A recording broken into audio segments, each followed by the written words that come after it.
বাতাস ছিল, খোলা মাঠ ছিল। তারপরে দল যখন সেখানে গিয়েছে, যাওয়ার পরে প্রিপারেশন নেওয়ার যে বিষয়টা, সেই 2 দিনও কিন্তু মাঠে নামতে পারেনি সেভাবে করে।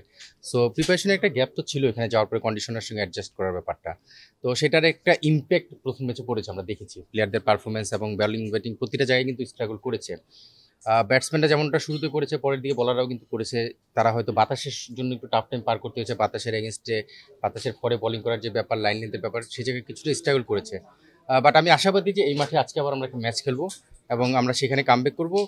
আসলে প্রথম ম্যাচ অনেক সময় হয় না যে বোঝার আগেই একটা অঘটন ঘটে যায়, সেরকমটাই ঘটেছে আমার বিশ্বাস। সো প্লেয়াররা যেমন সতর্ক হয়েছে, আমাদের দেশের প্রতিটা মানুষে এখন কিন্তু সতর্ক। যে নর্মালি কিন্তু আমরা যেটা চিন্তা করেছিলাম যে ইউএস এর সঙ্গে যাবে, প্রথম ম্যাচ থেকে 3 ম্যাচ একদম ফাটিয়ে জিতে যাবে, আসলে টি-20 ক্রিকেট কিন্তু ব্যাপারটা এরকম না। ওই স্পেসিফিক দিনে ভালো খেলাটা খুব জরুরি, যেটা আমাদের দল আসলে খুব একটা ভালো খেলতে পারেনি। বাট এই দলটার উপর কিন্তু আমাদের সবার বিশ্বাস আছে। আমরা বিশ্বাস করি যে এই দলটা ভালো করতে পারে। এবং এটা তো জাস্ট ওয়ার্ম আপ টাইপের একটা ম্যাচ আমি বলবো, ইন এ সেন্স যে টি-20 ওয়ার্ল্ড কাপের আগে। তো সেই অ্যাঙ্গেল থেকে ধাক্কাটা শুরুতে লেগে যাওয়া অনেক সময় ভালো। মানে পুরো মেইন ইভেন্টে যাওয়ার আগে যদি ধাক্কা কিছু খেয়ে সতর্ক হয়ে যাওয়া যায়, সেই জায়গা থেকে আমার মনে হয় সেটা খেয়ে গিয়েছি আমরা। আমি শিওর যে আমরা সেটা ঘুরে দাঁড়াবো এবং ভালো কিছু করবো। ব্যাটসম্যানরা রান করেনি এটা আমি পুরোপুরি একমত হবো না। ব্যাটসম্যানরা রান করেছে।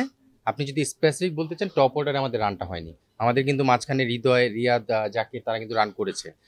সো টপ অর্ডার আমরা স্ট্রাগল করছি, এটা আসলে লুকোনোর কিছু নেই, লজ্জার কিছু নেই, এটা ফ্যাক্ট, এটা রিয়েলিটি। আমরা দেখছি যে আমাদের 1, 2, 3 ওই পজিশন থেকে যেভাবে আমরা চাচ্ছি সেভাবে পাচ্ছি না।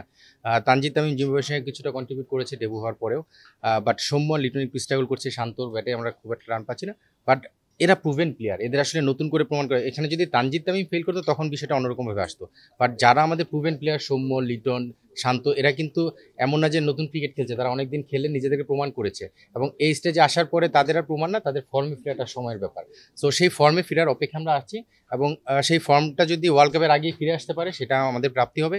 এবং আমরা শুধু আমি না, আমরা সিলেক্টর না, আমরা পুরো দেশ কিন্তু আশা করছি যে তারা ফর্মে ফিরে আসুক, মন থেকে সবাই চাচ্ছে। সো তাদের ফর্মে ফেরাটা সময়ের ব্যাপার এবং আমার বিশ্বাস যে মেইন ইভেন্টে ঢোকার আগে সেই ফর্মটা ফিরে পাবে ইনশাল্লাহ।